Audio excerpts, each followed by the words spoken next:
Let me tell you a little bit about the person we are about to interact with. He's from here, that's the first thing. He has a gondru that looks South African, but he's from here, I tell you. He's deeply passionate about this continent and believes that the missing ingredient on the continent is good leadership. In line with this, he founded 2 organizations to catalyze a new generation of ethical entrepreneurial leaders, the African Leadership Academy and the African Leadership Network. In recognition of his work in developing Africa's future leaders, he's been selected as one of 115 young leaders to meet US President Barack Obama in the first ever President's Forum for Young African Leaders. This was held in the White House in 2010. He's also been recognized as a young global leader by the World Economic Forum and was listed by Forbes magazine among the top 10 young power men in Africa, and this is only in 2011.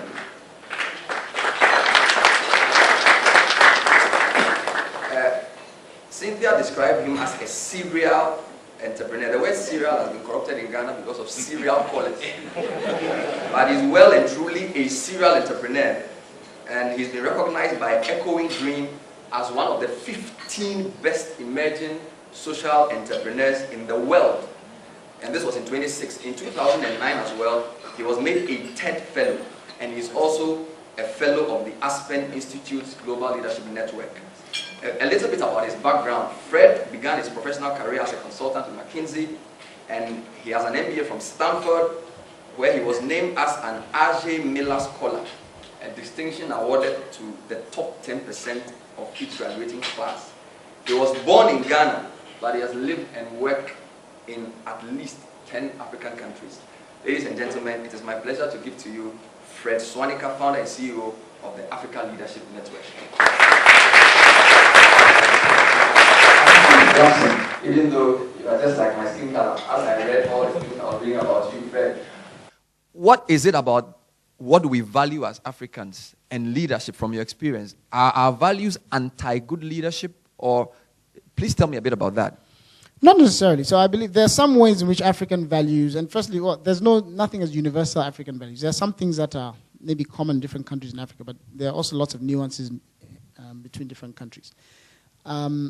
But I think there are some ways in which African values are beneficial. They can help in the way we lead in Africa. And there are some ways in which I believe that they actually can be detrimental. So, for example, ways in which African values can be advantageous or that can help us in our leadership journeys. One of the things that Africans value is family and communities. And so I think this can bring about a much more caring side of type of leadership in Africa, where we can invest in our communities, we can support our employees and so forth. And that's a good thing. I don't believe that people should just be used. But really we should care for people that work with us and that we lead and so forth. So I think that's a good side of the African values. In African societies around Africa, we often find also that we value relationships very well.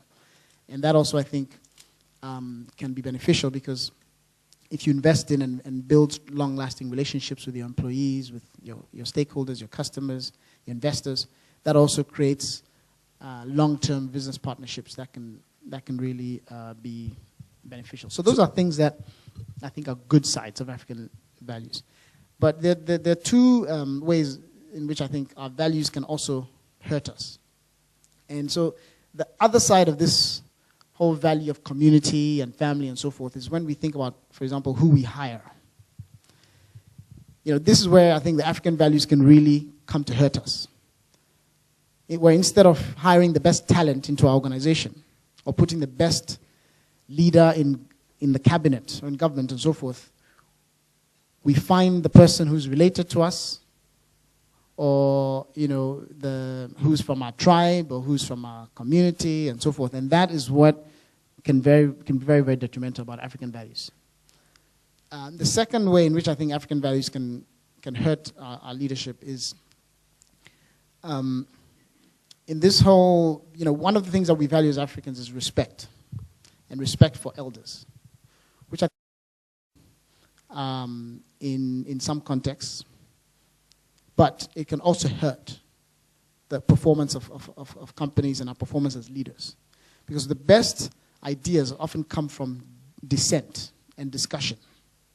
And one of the things that can happen, that we've seen, that I see a lot amongst African leaders, is that they don't want anyone to disagree with them, especially people who are younger than they are. So we have this small boy syndrome, where no matter how old you are, as long as someone is older than you, they'll still call you a small boy. So a 50-year-old business leader can be in a board meeting with a 70-year-old, and the person says, "Shut up, you're a small boy." And they won't encourage that person to. But really, we should be, this also boils down to the way we're even brought up as Africans. Very often you'll find children, you don't speak back, when your parents talk and so forth. But that in the boardroom and in the corporate world can actually hurt, because we should be creating situations where the most junior employee, someone who has just graduated from university, should be able to challenge the CEO if they have a better idea. And you must be willing to listen to that person's idea. And, really, when you're in a meeting with your executives, even though you're the most senior person or the oldest person in the room, you should really encourage dissent. Get them to disagree with you and challenge your assumptions as a leader, because that's when the best ideas will come out. And that's where the best decisions will be made.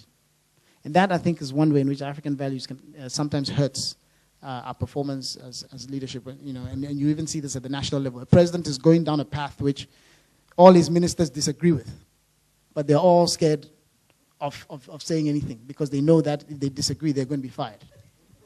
They can fire the whole cabinet, like South Sudan. The whole cabinet. Okay, finally, South Africa, Nelson Mandela. I was shocked to talk to South Africans, some of whom felt still embittered that, yes, Mandela has done all he could, but we are still very poor. We don't have economic power. You were talking about Paul Kagame, and then you said there are a few things around him, but. So, two questions in one. Is there a perfect embodiment of leadership? And what is the African leader today? What is his challenge? What must he deliver today? Yes, this is an excellent question. So firstly, I don't believe that there's anything like a perfect leader.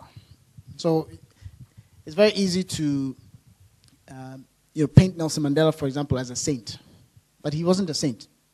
And he's the first person to tell you that. Right? He writes that, I am not a saint, unless you call a saint a sinner who keeps trying. Right? And so, we as leaders, we're all human beings at the end of the day. We have our faults. We have our things in which we are good in. And I think we must acknowledge that about everyone. And I think as long as you try your best, that's really what we need to ask of our leaders, and get leaders to think about serving the people and not necessarily themselves. So I think there's nothing like a perfect leader. And we definitely need to acknowledge that. But your other question about, yes, we've achieved, for example, in South Africa, political freedom, but they haven't achieved economic freedom.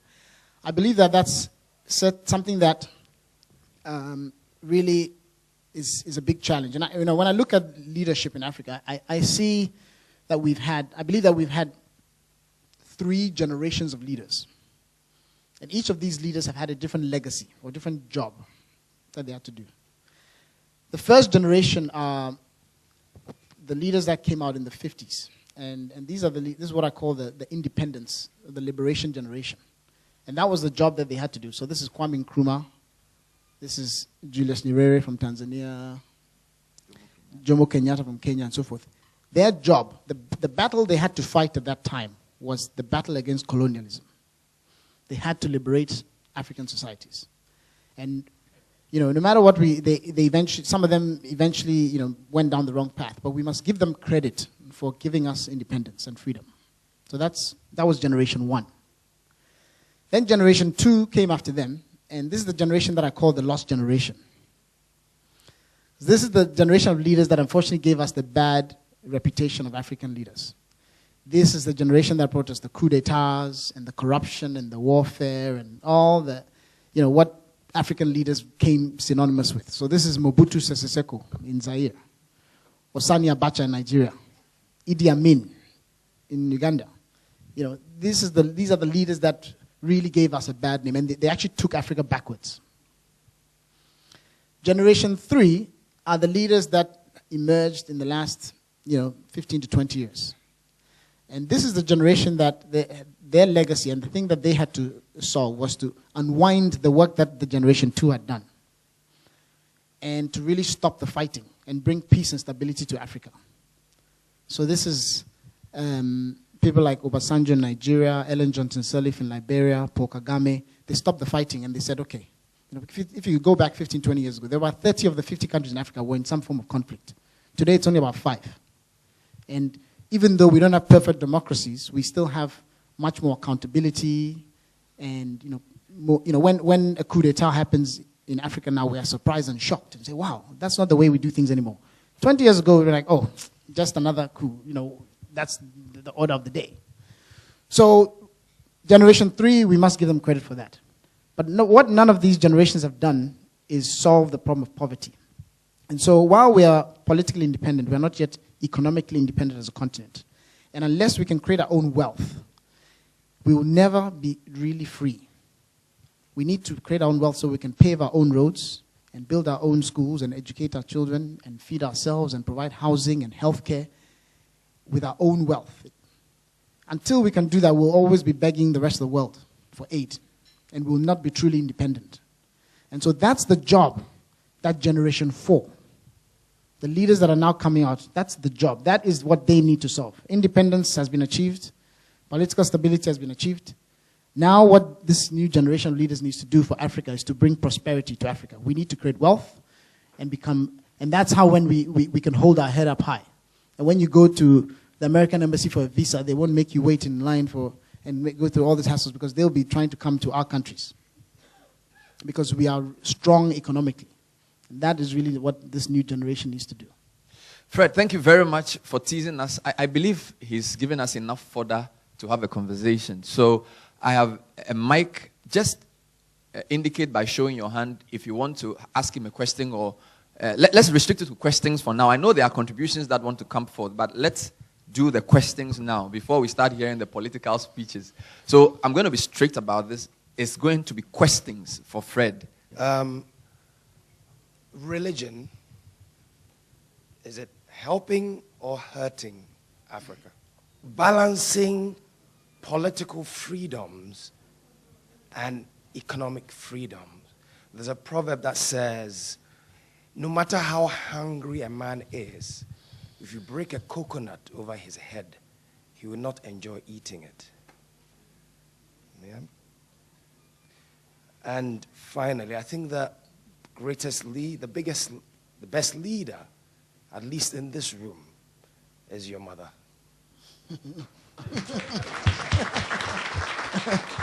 So your other question about religion, does it hurt?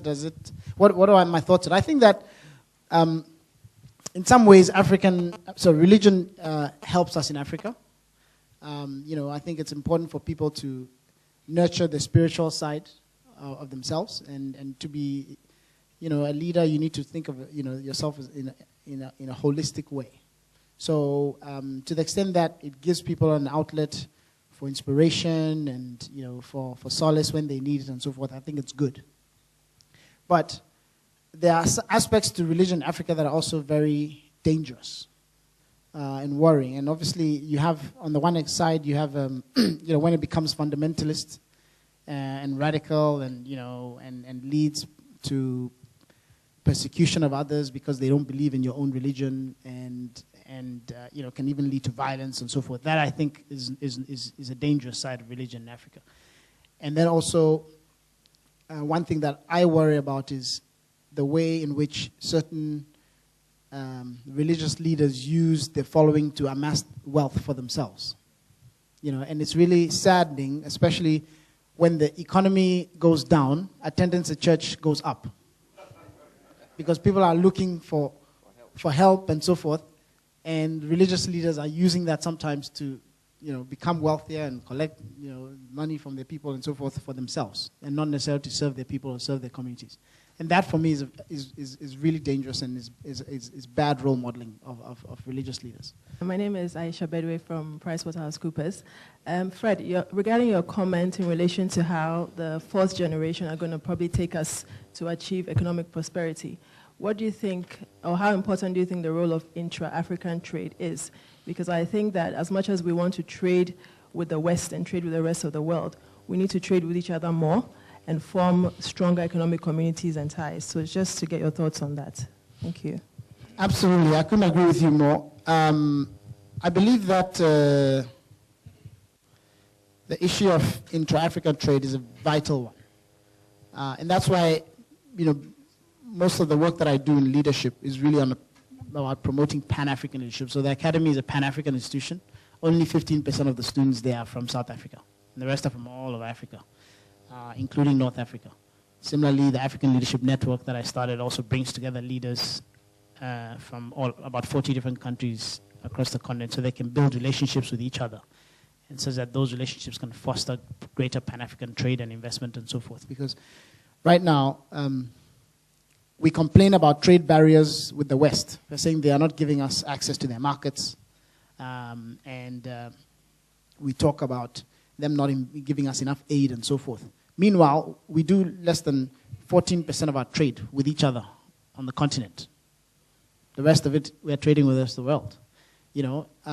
We have resources and best practices and investment that we can get from neighboring countries, but we don't even know about each other. And I think this is one of the bad legacies of colonialism. Here we are in Ghana. We are surrounded by Francophone countries. We don't have relationships with them. And so we are, especially if you think about Ghana, in order to really grow our economies, we need to really expand across borders. Because individually, African countries, our markets are way too small. We need to think, if you want to build businesses of scale and create employment, we need to really move across borders. We'll take a comment from Honorable Rashid Pelpo, the Minister, and then I'll open for more questions. Thank you, Bernard. Looking at Fred, I'm inspired and happy that there's a new breed of an African coming and bursting into the scenes and willing to take the challenge of transforming Africa. I have two key comments to make, and you may like to comment on them. In Africa, we don't need inspirational leaders. We need transformational leaders. The second is that corruption is not as important as spending money where it is needed. There's so much misplacement of expenditure. And so at the end of it, with so much money, we still come to the same points of poverty and dependence.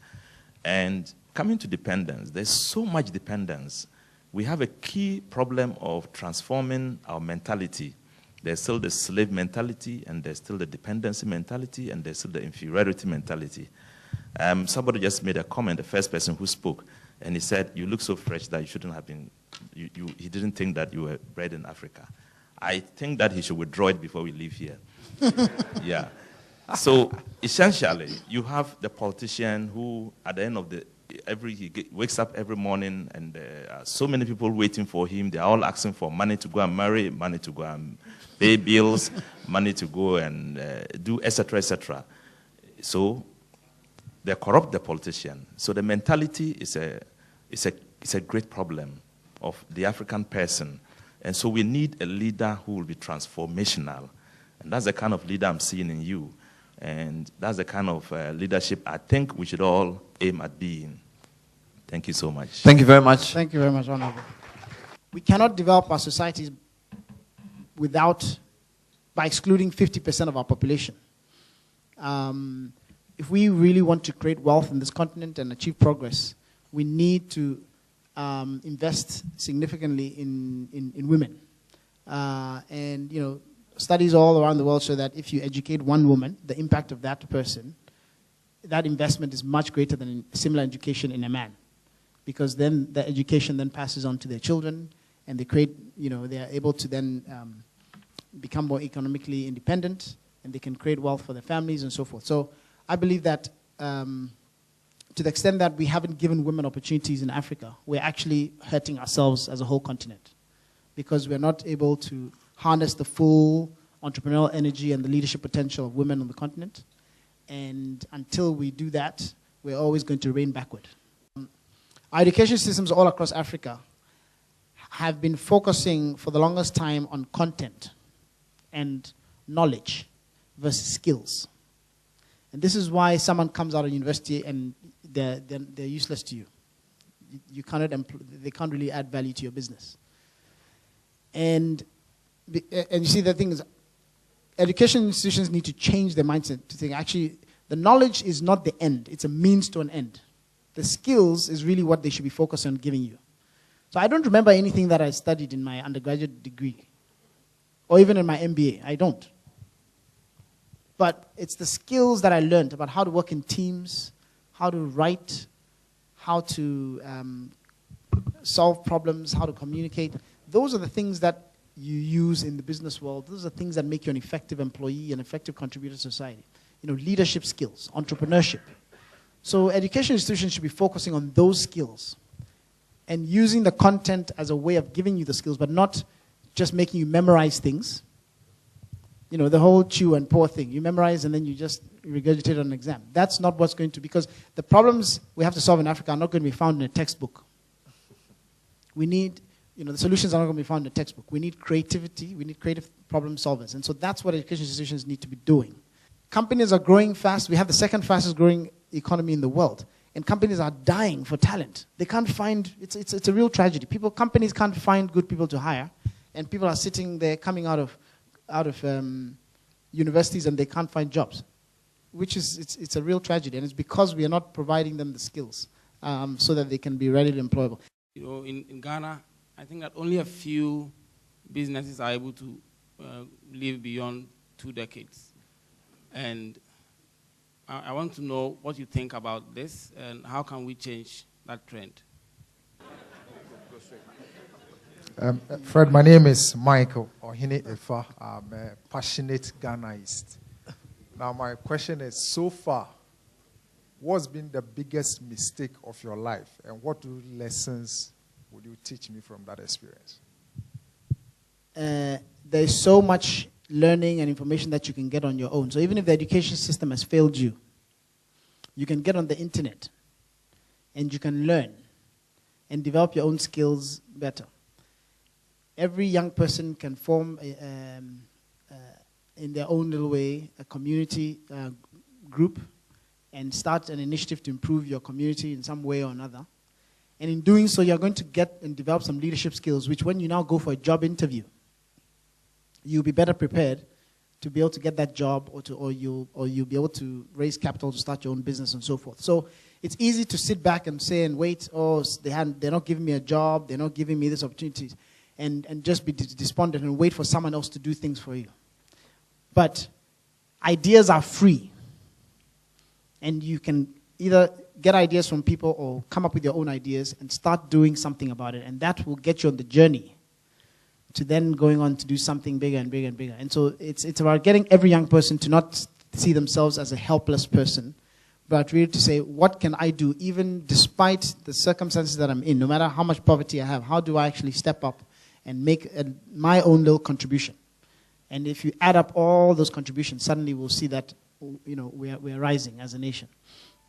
Do I believe in mentoring? Absolutely. I believe that it's, you know, no leader can, every single leader that has been successful, you'll find they've had people who took them under their wing and mentored them and gave them advice and opened doors for them and so forth. So I think it's a crucial aspect of developing leaders, and all of us need to think about who our mentors are, and we need to mentor other people, young people, and give them opportunities as well. So I absolutely think that's a crucial part of developing leaders. The third question is, you asked a question about businesses that don't, most African businesses don't pass on from one generation to another. That's an absolutely insightful comment on your part. And I believe that the reason why that happens is is because we don't think about building institutions. You know, I talked earlier about institutions and the need for entire societies to build institutions and that can stand on their own. And so when we start businesses, we think what we don't do well enough in Africa is separate ourselves from our business. And so the business becomes you, and you mix the finances with your own personal finances, and you don't create a proper board. You don't hire the people who can you can empower and leave your business to. And everything depends on you. And you enjoy the power. And you don't want to give any of it up. And you want to be the big man who shows up and get all the respect. And therefore, everything depends on you. And the minute you pull yourself out and you're 65, 70 and you want to retire, you look around and there's no one that you've empowered. And you haven't built an institution that can live on its own.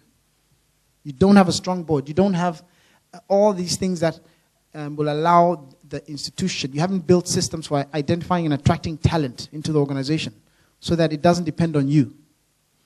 And then when you now go, your business dies with you. And that's what we don't do well in Africa. So we need to transform, think as we start businesses that we're not building things that are going to be personal, but we're really building institutions. So in some cases, it means you don't hand over the control to your son or your daughter. You look around and say, who's the best person in this organization to lead? And maybe they're not related to you, or who's the best person even outside of the organization that I can bring in to lead? And how do I empower my managers and my leaders around me? How do you build other leaders? I think the mark of a great leader is also that they build other leaders within their organizations. And then you can step away, and when you're gone, the thing will live beyond you. And that's what we really need to do better in Africa if we want to see businesses passing from one generation to another. We need to build institutions. Then there was a question about, will I be a presidential candidate for the Youth Party?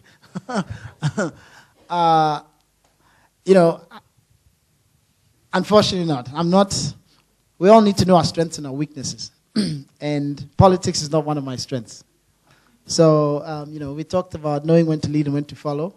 This is not one thing that I think. My contribution is I want to build, my passion, where I think I can really add the greatest value is by building a whole generation of other leaders.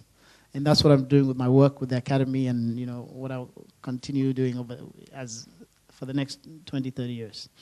And then the last question was my biggest mistake. When I think about, I guess something that I've learned about leadership is really related to this whole thing about giving up control. And one thing that I learned very early on, or a mistake I made was, I started an organization and I kept most of the power to myself. And I didn't bring in other people, didn't give other people responsibilities.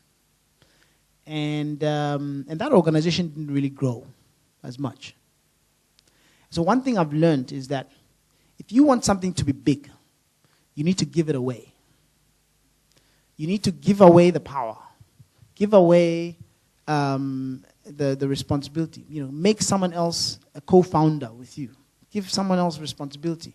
Give others the chance to believe that what you created is not just yours, but it's also theirs. And then you will find that they will work, they put all their energies and everything they will devote to the cause. And next thing, it will get much bigger and bigger and bigger than you ever imagined it is, because it's not just your energy that's running it, but their energy. And so that's the thing that I've learned is that, you need to, if you want something to be big, give it away. Thank you very much. Round of applause for Fred.